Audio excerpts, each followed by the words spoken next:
Yep. Ding, ding, let's go. So reflecting on just the average person, and then, as the average person is listening to people in general that are just elevated in a physical, mental, emotional, spiritual sense, but because they put the work in, to have those people just see the elevated person, the more clarified and expanded person, and to genuinely, just innocently ask, like, how and why and what's going on. So it's going to be a lot of things. I'll try to touch upon nearly all of them. But for starters, it's wanting to change, wanting things to be different. If your supposed cup of life is full, yeah, you can, just have a faucet pour into the full cup and new water does get in, but only a bit. And for the most part, the liquid in your cup gets thicker and thicker over the years, so that your cup, your willingness and ability to change, adapt, to reevaluate, and all these things, it becomes less and less doable. At the very least, it becomes less and less easy, because you become more ingrained in your ways, neurochemically, right? Neuroelectrically. You just become more and more routined in every layer of yourself. So, what I'm really getting at here is loosely the steps. How to get from, let's just say, average Joe to spiritually elevated Joe. So first, you have to want it. You have to be curious about it. Like, how is that person so insightful? How is that person so calm? How is that person living a simple life, but seeing so much beauty and profoundness in the simplest things? Well, if you're curious enough to investigate, then investigate, right? So curiosity and desire sort of go hand in hand, because there's a desire within the curiosity. There's a curiosity within the desire. So those are kind of enmeshed. So you have that going for you. You're kind of, eyebrows moving around, eyes squinted, sort of tiptoeing in the direction. And another desire and curiosity is noticing, or this can just be its own thing, noticing that you don't like how your life is going, and you want things to change. You want things to be different. You want things to be a little more of something else. A little more, maybe a little more real and true, and making a bit more sense in a cosmic sense. So what really got me into spirituality was having a run-in with the law, and then just being really down on myself and wondering, like, what is this world, essentially? So, at least from what I've heard in other people's stories, that's how a lot of people get into spirituality, where you have a life crisis, an existential crisis, and you're like, what is this? Like, what is this life? What is going on here? Let me get some fresh air. that's the good stuff. But it doesn't have to take a serious situation for you to get into the spiritual, the metaphysical reality of life. Like, it's already here. And swimming in it, dipping more toes in to eventually get your entire body in to the immersion of the metaphysical world, just reality, just the inevitability, the framework. Like, how do you think the physical stuff is holding itself together, right?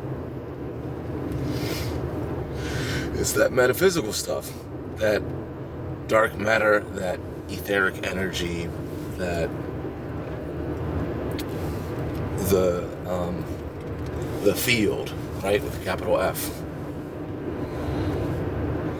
So,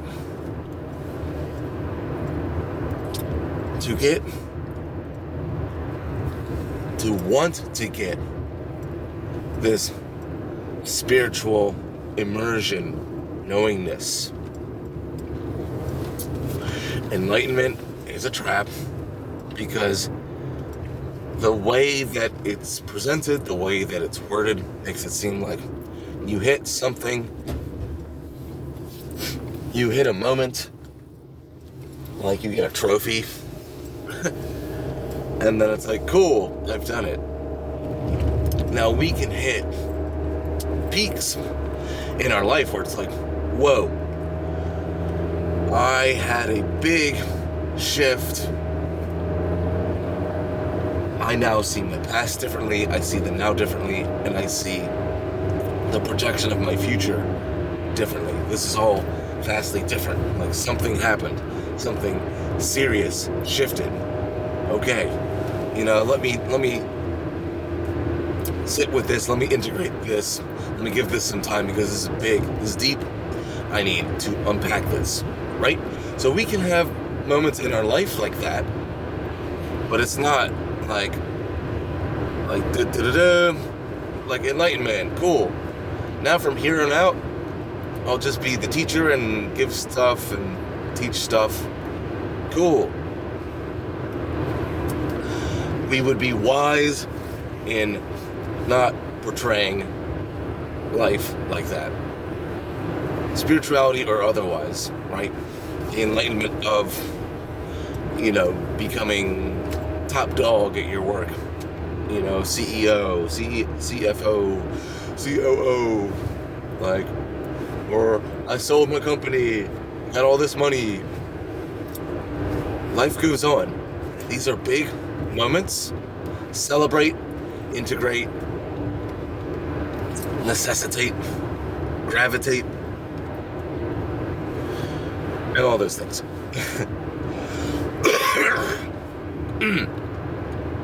Sorry. 'Tis the season, right? Near the end of November, winter is coming. Yeehaw. Yeehaw. So, we have big shifts happening. Well, if you're banging along in the spiritual path, or just the life path, call it whatever you want, you can have big things happen, right? So, know that exists. Let it integrate. Take all the time you need, honestly. Yeah, I know you might have work, you might have family life, etc. But your soul, cultivating your soul, clarifying and expanding your soul, is your true job. Where even just 20, 30 minutes of rest, of just laying down, of whatever you need, that can seriously pay dividends. So don't ever feel like you just need to keep grinding away at things. That has diminishing returns eventually, so watch out for that.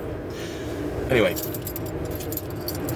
to become spiritually elevated, You have to know that BS and challenges are an inevitable part of life. Inevitable. Inevitable. You're gonna get knocked down by people, places, and things. Friends, family, relationships. And it doesn't have to be things that seem or are, by clerical definition, betrayal. Like, it doesn't have to be like that, but it could just be like, oh, I got thrown for a loop. Oh, I got blindsided. Oh, this was totally unexpected.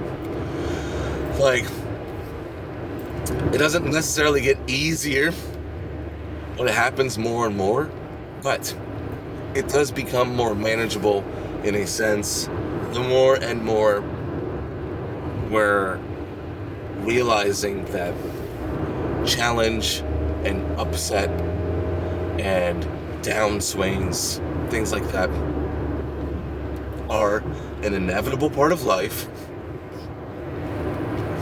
Acceptance. Give yourself the time to observe, to let things play out, to rest, and then to act accordingly, right? You may have a history of lashing out or shutting down and denying. So I'm glad that we are now getting to the core of, okay, you want spiritual elevation, you want soul clarification and expansion. Well, the what and the how. Alright, we talked about the why. Like, honestly, like, you want it if you want it. You're curious if you're curious. If not, maybe later, right? So, let's get down to the core of the core of the core, which is facing it, observing it, being neutrally observant of it. What is it, right? Well, at the core, it's your heart and soul. But overall, it is all of it. All of it. Things are coming up in our mental, our physical, emotional bodies, and then in our environment. Things are coming up. The more and more we are facing it with grace, with patience, and then eventually with things like compassion and encouragement and other forms of wholesomeness, service, empathy, things like that, sympathy, right? Eventually. But the plain Jane core of it is observing, noting, just being with things, facing things. That's why I and others keep saying and talking about the power of meditation and observation and contemplation and prayer if you're into it, but that's essentially, very similar, mantra, journaling, and things like that. Because you're giving time and energy and credence to facing it. What is it? All of it. But one it at a time. A thought can come up. Observe. You're being with it. An emotion comes up. Feeling. Being with it. A vision. Right? Words. Maybe jot it down. Just contemplate on it. Draw out a vision. Look at it on the paper. Right?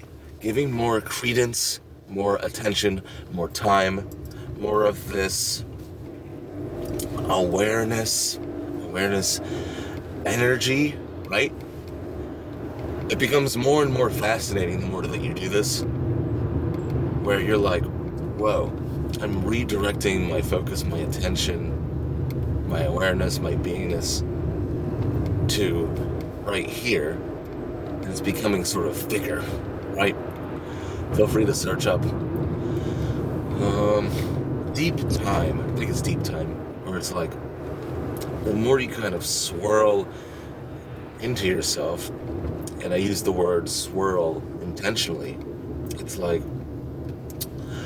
whoa, I, in the now, am such a culmination of my past and in my genetics, my ancestors. Like, I'm with all of this, like, right now.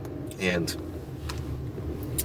I may be, at the park viewing these trees and this grass and these animals, but to consider this place in space, how it's been shared with so many different people, so many different animals, so many different plants over thousands of years. Speaking, about the humans, but then like hundreds of thousands and then millions of years with the plants and animals, the species, the beings. It's like, whoa, this is all a right now observation and contemplation and awareness and facing it. So, but just to bring it back to like the things that naturally come up in our mind, our emotions, from our intuition, our soul, things that come up, and to just sit with them, to just be with them. They come up and you're like, okay, here they are. This is uncomfortable. This is wholesome. This is something that I need to remember to do later. This is something that is sort of daunting that I'm doing later today. And it's, sort of a big thing, and, it's the future is seeping into the now, and it's uncomfortable, and it's all of these things, right? I have these experiences too. In fact, even just today, where it's like, I've got a big work project. After work, I have to do more work, right? And it's physical labor work. And, doing it after 5, 6, maybe even after 7, 8 o'clock, just like doing handyman work at night. It's like, it ain't my thing. But what really helped was, as it popped up, it was wisping around like this morning.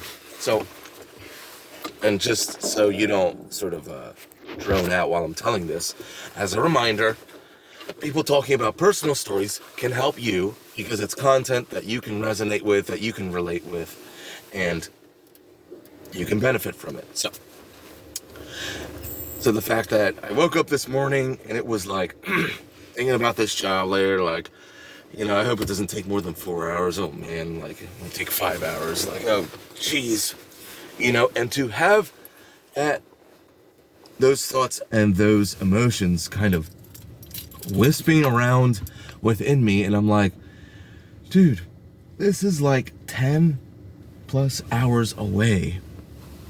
Like, I've got life to live, right? But to not be judgmental of it, to just like see it as it is, to face it, to let it speak, to not egg it on, but to just like let it speak, let it feel. Like, all right, go ahead, like, I'm here. And for the I to be mentally, emotionally, and neutral, just like, I'm here, I'm listening, go ahead. It comes out, it comes out, it comes out. I felt better in some sense, and then in another sense, I'm still like, I really don't feel like doing this job, but I like money, so I'll do it. And then this sort of flash of inspiration and energy came forth when I was like, what if I just lived today and the rest of my life, like, everything's gonna work out. I'm doing me. I'm always gonna have the energy to do it. I'm always gonna have the wherewithal. I'm always living my best life. I'm taking one step at a time. I'm doing it. I'm living it. I'm doing me. I'm living it up. Like, from now on. Right now, living it up. Later, I'm living it up. I'm always going to be doing it. I'm always going to be doing it. And then I rest when I rest. Cool. Done deal. And those thoughts and those kind of energies, those conceptualizations coming up, like, it came up as just like a little thing, like, you know, what if I just told myself, like, everything's good and everything's always good? So once that came up, I'm like, yeah, I like that. That's a good energy. That's a good vibe. And then I kept stacking on it. So there was an intentionality and there was an internal action point to that. And we can do this too, where it's like, if a genuine thought and feeling comes up like that, like, foster it, grow it, like, egg. Those are the things that we should be egging on, right? Egg it on, egg it on, egg it on. So I know this video was sort of like a little bit of this and a little bit of that, but the main theme being like sort of a sneak peek at the what ifs and what can be for someone like me who makes this a top priority, makes consciousness, a clarification and expansion a top priority. Clarifying and expanding the heart and soul to make it a top priority. How does it look, right?